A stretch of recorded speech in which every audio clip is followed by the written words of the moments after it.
Avelis and all that. We're starting now the countdown for Tu B'Av, most joyous day on our calendar. So we'll start by learning Torah, because there's nothing more joyous than learning Torah.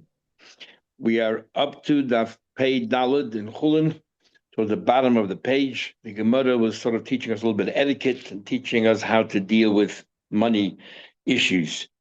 And basically, the Gemara said, if you can't afford to eat certain things, meat and all that, then don't. And eat only what you can basically afford. And only on Shabbos make the effort to eat meat, probably because the Gemara says in Beya there that whatever you eat on Shabbos is not counted for in your cheshbon of your, what you're allotted. So therefore on Shabbos you can go out and eat b'tzaronic Shabbos meat and those other things. And then we had at the very end, Rabbi Yochanan said that that today we should force ourselves to eat meat because we need the energy that meat provides. And in fact, Rav Nachman even further said, even if you have no money at all, maybe you should borrow so that you can eat meat. So up to right there, about 7 lines on the bottom of the page. So the pasuk says, Kvasim, it's 6 lines. The end of the line is Migeis. Kvasim lil vushech, that you should use your sheep, the wool of your sheep, to dress yourself. Migeis kvasim yem al bushach, from the shearings of the sheep. That's where you derive your clothes. Umechir sadat tudim, and you should swap your fields for a flock of sheep.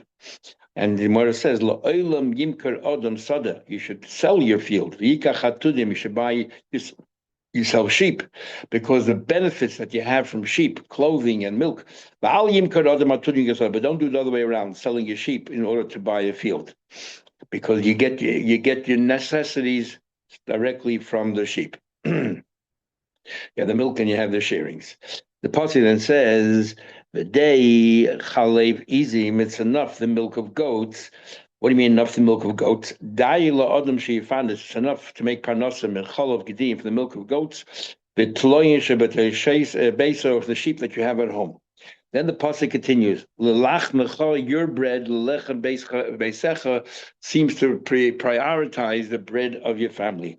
It doesn't say lachmecha ula lechem beisecha, that this should feed you and your family. It says your bread, and then afterwards it says the bread of your family. So therefore we learn lachmecha koydem lechem beisecha. Your provisions come ahead of your family. Now we'll see in the Gemara later. It seems the other way around. How do we reconcile that? But right now it seems that you go first.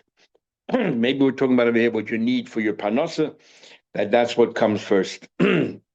But then it says v'chayim l'nasech, and then they give life for the rest of the people around you.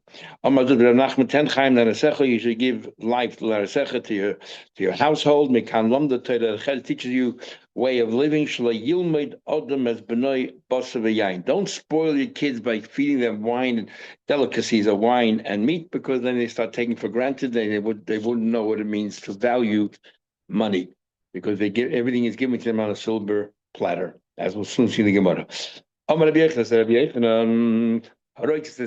somebody wants to become wealthy, ideally you should deal with small animals like sheep and goats. Like we just said, it provides you milk and gives you sustenance, and it gives you shearings. Chizah said, how do you know which pasuk you learn it from? That the pasuk, your flock of sheep, but the word ashtaros also can be read, shema ashtaros es balein. The root, the makar, sounds very similar to make the owners wealthy. Tais really asks that we learned in other Gemaras that if somebody raises behema daka, they won't have a simon bracha. They don't see a simon bracha. And here we're saying it that we're encouraging you on to be into that business. So Taisa is a very interesting rule here. Taisa says over there the Gemara is talking about if you are successful and you have your behema daka in the city where everybody lives, and people can see your success. And if you are successful and you're ostentatious, or at least everybody can see, it brings out an ayin hara. And an ayin hara will cause you to have losses. Here we're talking about out in the field. Nobody knows what you're doing. Nobody sees. So the truth of the matter is, this principle has nothing to do with sheep or not sheep. It has to do with basically if you're gouging people's eyes and people see your successes and you do it from everybody, it invites people to give an ayin hara. But they start asking the question, Ein Hod by asking the question, why do you deserve it when they think that they're more just and more deserving than you are? And what it does is it beckons Hashem to review your case to see whether you're actually worthy of whatever you're receiving.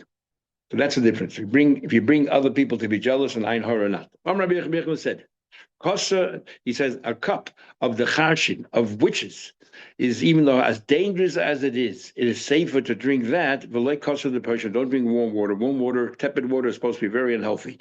But when we're talking about beklei matchas in metal kalim, avol beklei cheres, but in earthen kalim, less lon bo. There it doesn't really matter warm water. It's not unhealthy. Even in metal kalim, that's said you didn't toss in there any herbs to give it some flavoring. You put in there some herbs, less about then it doesn't matter if the water is tepid. If you did not throw in there any herbs and anything, it's not said that's a problem. You didn't boil it up. You boil it up, less than but if you boil it up and then it turned tepid, it doesn't matter. Rabbi Yechon said, if somebody left money for his children, it says this is sort of an expression of the Gemara. They want to lose the money. Basically, what they're saying here is that if somebody's given money and they didn't have to earn it and having to work for it, they don't appreciate the value of money. If they don't appreciate the value of money, they throw it away. Easy come, easy go. They don't understand. That's why you have all these progressive lefties who come from well-to-do families. Everybody's surprised. On the contrary, because they come from well-to-do families, that's why they're progressive lefty, because they never had to work for their money. It was given to them, but they don't appreciate that, somebody has to work hard to earn that kind of money. And that's why the middle income, everybody's so, amazed. Why is the middle class and people who are well-to-do such lefties and progressive? That's exactly why. Anyway, so the Gemara, so this is an expression of the Gemara. The parents left them some money and they want to lose it. In other words, they don't really care about the value of money. So a few things. Yilbash clay pishtan, let them wear, these silk clothes because that'll rip pretty easy and it's very expensive. Because and they use glass kalim, which break easily. And hire workers. And don't watch what they're doing. Yilbash clay pishtan, wear silk, big kisner remisa, the clothes made out of Rome, which are very expensive and very thin. They rip easily. B'ishtamish b'kleis chuchis, they use glass keli, b'zugusa, chivarto, talking about white glass keli, which are very, very expensive. And Tej already says that the Gemara says, "Then the site of Meshachar Beis Hamikdash." One of the things that was lost after the Beis Hamikdash was destroyed is that the ability to have white glass. And Tej says it just means that it's very, very rare. And so it had a special kind of glass in those days. And the last thing is hire workers. Don't sit with them, but give them cows to work with and don't watch them because it causes big losses. They don't have the patience. They don't really care. So they'll have the cows trample on your vineyards, ruin all your fruits, or like tracelers that they won't put the plowshares deep enough in the ground to benefit. And that's going to cause all these different problems. And this,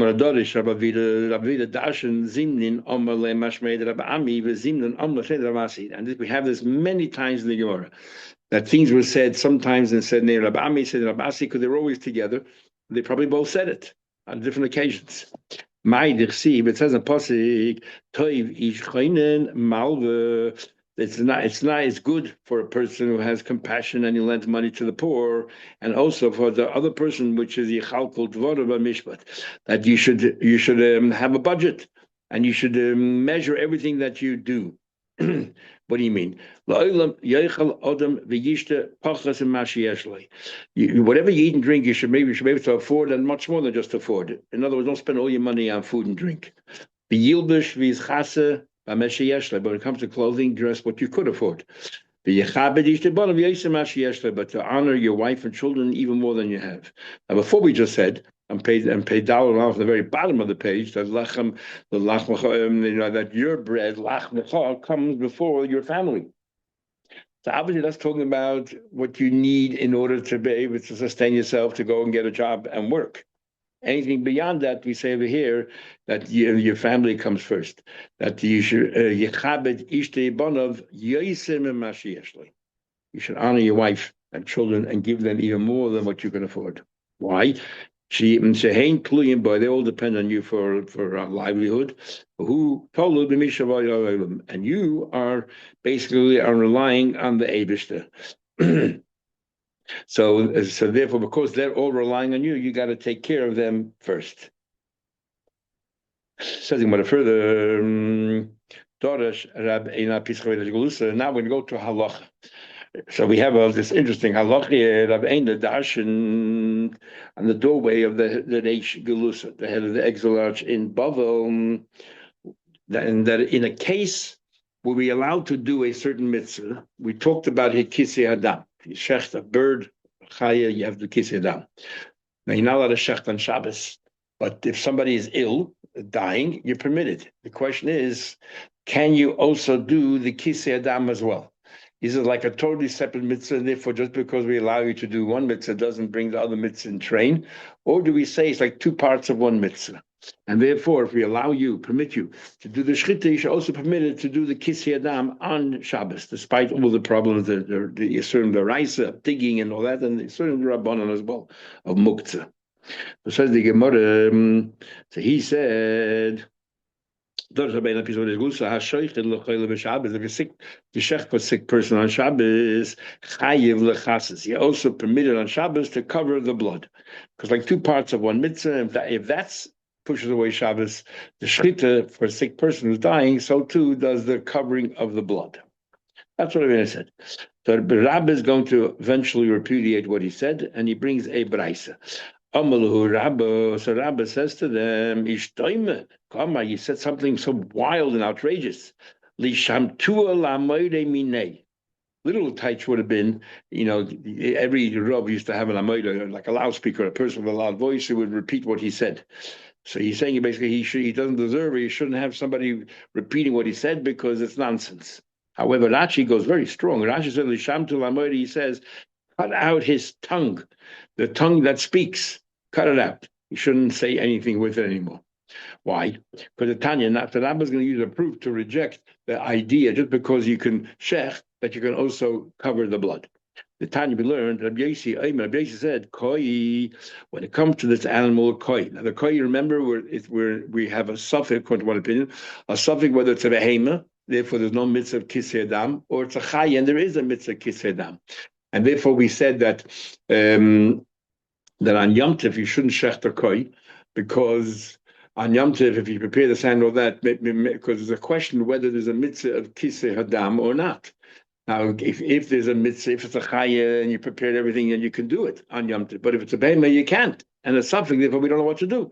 So don't shech the koi on Yom Tov. Ain't shech of Yom Tov, you don't shech it on Yom Tov. Now, it goes as follows. Be'im shachta, but if you did shech it, okay, you did a shchita. Does not automatically permit you to do kisei. Ein mechatsin as dome. You don't cover the blood. Now that you shechted and you have a mitzvah to cover the blood, maybe you should. It doesn't. And a kal v'chaymer. And the kal v'chaymer is that Yom Tov, which l'chayda is less of an aveira than on Shabbos. And we're going to try to prove that a suffix does not push away Yom Tov. And it goes as follows. If let's say if a mitzvah meal on Shabbos, there's no question. Shabbos, it pushes away Shabbos. And the Gemara says the Shabbos brings a kal v'chaymer. The whole pulpit of the Gemara. The Gemara concludes. It says of Vayayim Hashmini Yimol B'Sar Alosei, on the 8th day you should circumcise afilu b'Shabbos. For whatever reason, Rashi actually brings here to kal v'chaymer rather than that pasuk. But anyway, regardless, Madach Mila Deravadai Mila pushed away Shabbos. Yet ein sveika deicha Yom Tov. A suffix milah, let's say you're born bein hashmashas, twilight. We don't know if you're born on Friday or on Shabbos, and so it's a suffix. You cannot circumcise on Shabbos. But go further. Even Yom Tov is less of an iser. Yet if it's a suffix milah, you're born bein hashmashas, you will not circumcise on Yom Tov.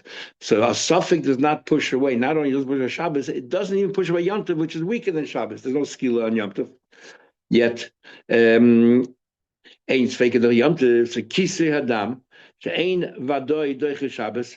Then in the case where you shechted on Shabbos, now we don't know what the Braisa means when it says in the case of vadai of Shabbos, and that's later Rabbah is going to try to conclude talking about be shechted for a sick person, and yet ein din she'ein vadoi doiche Shabbos, vadai is not doiche Shabbos.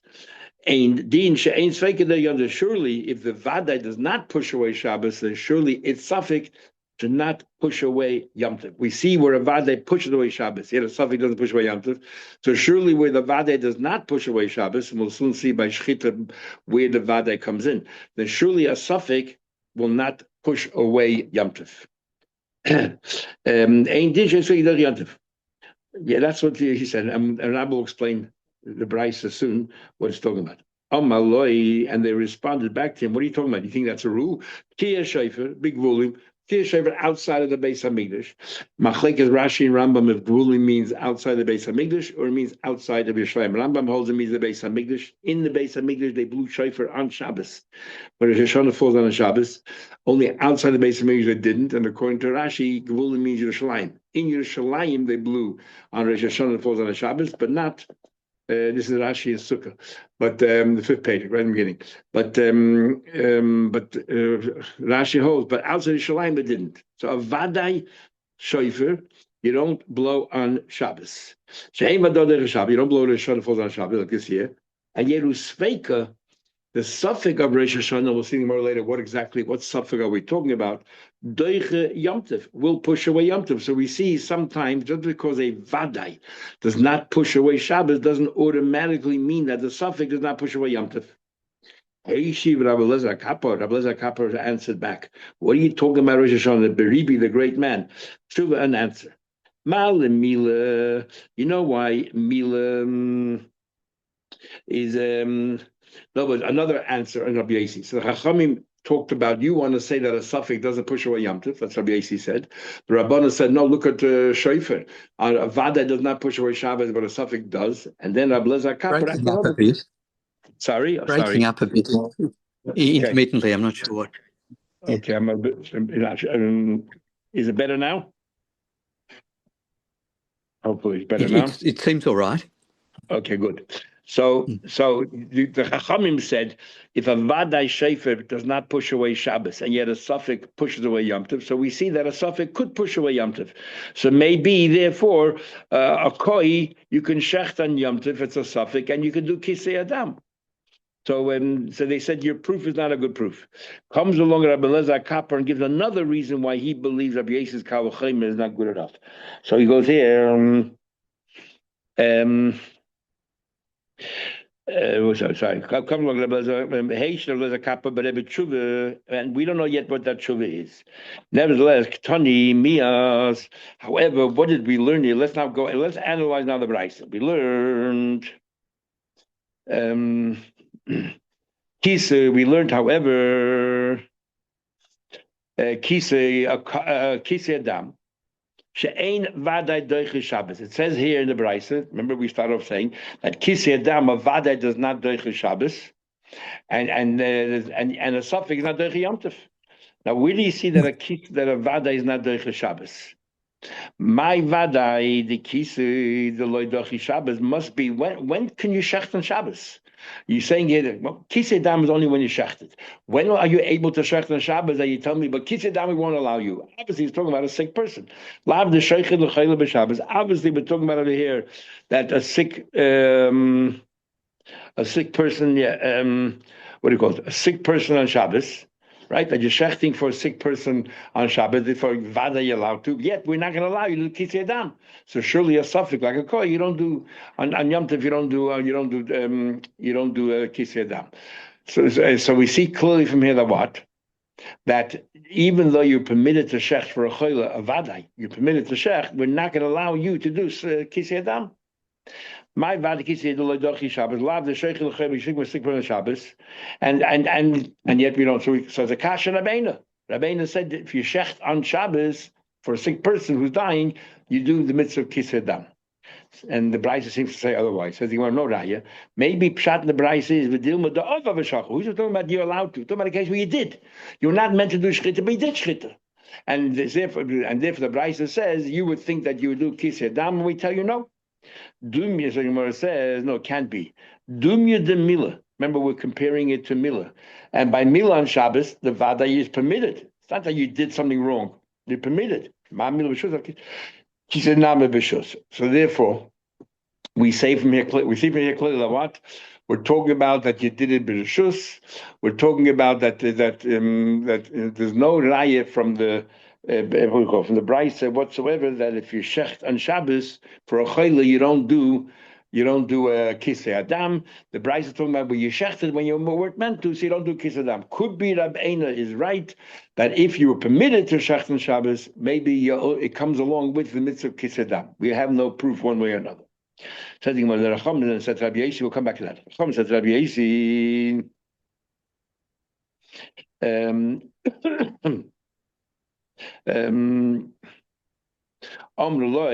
They said to him, Tkiya Sheifer Bigvulin Techiach. They said to him, Tkiya Sheifer in Gvulin will prove it one way or another. She'ein Vadodech Shabbos. This is what he said before. The Chachamim said back, look at Tkiya Sheifer. You're permitted that you cannot blow Sheifer on Shabbos, and yet on Yom Tov, when there's a suffix, you could. So we see that a suffix on Yom Tov is very different than what happens on Shabbos. So and so therefore they wanted to say that maybe you can shecht a koi on Yom Tov, even though we don't know if it's a behemah or chaya, maybe you could. So the Gemara says, what's this thing about Tkiya Sheifer big ruling that on Shabbos you don't blow Sheifer, but a suffix on Yom Tov you do? What suffix are we talking about? So the Gemara, what do you mean Sveika? Elay must suffix chosim. We're saying that is Shoshana, so we're not sure that Shoshana or if it's a Yom Tov, and yet we blow Sheifer. That's what your proof is, because over there Malashich is no problem. If it's a weekday, of course you're allowed to blow Sheifer, and if it's Yom Tov, that's the mitzvah. So what's the problem? Was that? That's not a question of a suffix pushing away Yom Tov. So the Gemara hashta vada Yom Tov dachya so Yom Tov suffix chodev. There's no pushing away there. On the contrary, if it's a weekday, there's no problem, and if it's Yom Tov, well, that's the mitzvah. So what's the Chachamim actually saying what's the Chachamim saying to Rabbi Yossi? No, look at a vadai you don't do on Shabbos, but a suffix you will do on Chol. Suffix pushes away, a suffix you will do on Yom Tov. A suffix pushes away Yom Tov. So maybe a koi you can shecht and cover the blood on Yom Tov, because a suffix mitzvah pushes away Yom Tov. Where do you see that by Sheifer? So the Gemara, a suffix, you know what we're talking about here? A suffix suffix isha. We're talking about not a suffix of the day. We're talking about the man or a woman. A woman has no mitzvah blowing shofar, and a man has a mitzvah blowing shofar. And if this person is a tumtum adreignus, we don't know if they're a man or a woman, they're allowed to blow on Rosh Hashanah. So we see that a suffix pushes away Yom Tov. Says the Gemara, but Rabbi Yossi wasn't concerned about this question. You know why? Because this is a machlekes. If a woman is part of a mitzvah, is she permitted to do the mitzvah or not? So we had in Gemara Aaron that's above a machlekes. A way Rashi understood the opinion of Rabbi Yehuda is that if a woman is exempt from a mitzvah, she's not permitted to do the mitzvah. And Rashi says it because it's Baal Tosef. For her, it's Baal Tosef. Rabbi Yossi and Rav Shimon disagree. They say if a woman wants to do a mitzvah, she definitely can do the mitzvah. And based on that, the machlekes is a Rambam, Rabbi Tam, if they can even make a bracha or not. So Rabbi Yossi says, what are you talking about? Your whole question on me is from Sheifer and Rosh Hashanah that it pushes away. For me, it's not pushing away, because a suffix isha, no problem. A woman can do it as well. But Rabbi Yossi is not talking. He holds that a woman, even forget a tumta dregnus, 100% woman can blow shofar on Rosh Hashanah. The Tanya belit in the Braisa, Bnei Yisrael Saimchin v'loy b'nois Yisrael Sumchas. If you remember the Mishnah there, Chagiga, the very first machlekes that we have from going back generation to generation, the very first machlekes is whether Bnei Yisrael Saimchas or Bnei Yisrael Saimchas. It says the pasuk that Bnei Yisrael that they should be saimach. When you do in Karmel Shlamim, you lean on the animal with all your koyach right before you shecht it, and then we learn takeif l'smicha shchita. Whether women have the mitzvah or not, because the pasuk says Bnei Yisrael, the males. So the Tanya learned that Bnei Yisrael Saimchim v'loy Bnei Yisrael Saimchas. Yosef Shimon say Noshim Saimchas. They can. So therefore, on Rosh Hashanah, if they want to blow, they can. So what's the problem? Omer Ravina said, what the Rabbanan were saying, even according to Chachamim, they say, let's say that women cannot blow shofar, and yet tumtum nadreginus can. That's why we want to bring a raya that a suffix pushes away Yom Tov. You can ask a question on them. Why? And because they want to use that as a precedent that you can shech or koy on Yom Tov and cover the blood, even though it's only a suffix. And you're doing muktzah or that, the suffix pushes away Yom Tov. They want to bring a raya from shofar. And then you can ask them a question from shofar itself. In the Beis HaMikdash, you did blow shofar on Shabbos. So the Vadai pushes away the Beis HaMikdash on Shabbos. And Taima Bekisi the lesser klal. Maybe Kia Shofar, because on Shabbos, in at least somewhere in the base of you can blow, and therefore on Yom Tov, even when there's a suffix, you can blow Shofar. Because the Vadai pushes away Shabbos, so maybe the suffix pushes away Yom Tov. But Kisei Hadam, there's no precedent. Taima Bekisi the lesser klal. But Shenken by Kisei, there's nothing at all. There's no mitzvah. Kisei never pushes away Shabbos. Ever. So therefore, because Kisei never pushes away Shabbos, maybe its suffix doesn't push away Yom Tov, exactly like Rabbi Yossi said. So you said you could have asked, hey,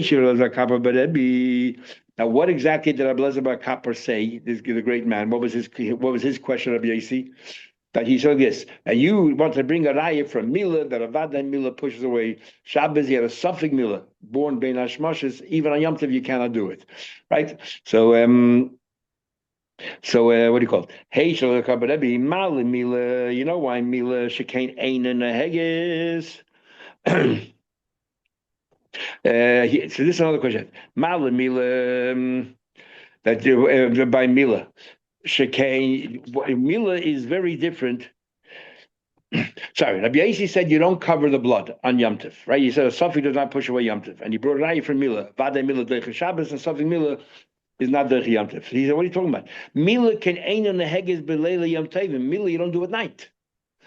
Since Mila you don't do at night generally, so there's a weakness in Mila, and that's why a suffix doesn't push away Yom Tov. But the mitzvah of Kisedam, even at night, you do the mitzvah of Kisedam. Says the Gemara. What he's saying here, only the night of Yom Tov there's no milah, but the rest of the time there is a milah. There's actually a machlekes through having more yivamis. We have places in kedushin that a milah shalei bizman. If it's once it's past the 8th day, maybe you can do it at night as well or by day. Maybe when the Torah says uvayim is only by yom hashmini on the 8th day. So the Gemara here is either talking about beyond on the 8th day, which definitely is only by day, or beyond 8th day, according to the opinion that says that beyond 8th day you only do it by day and not by night.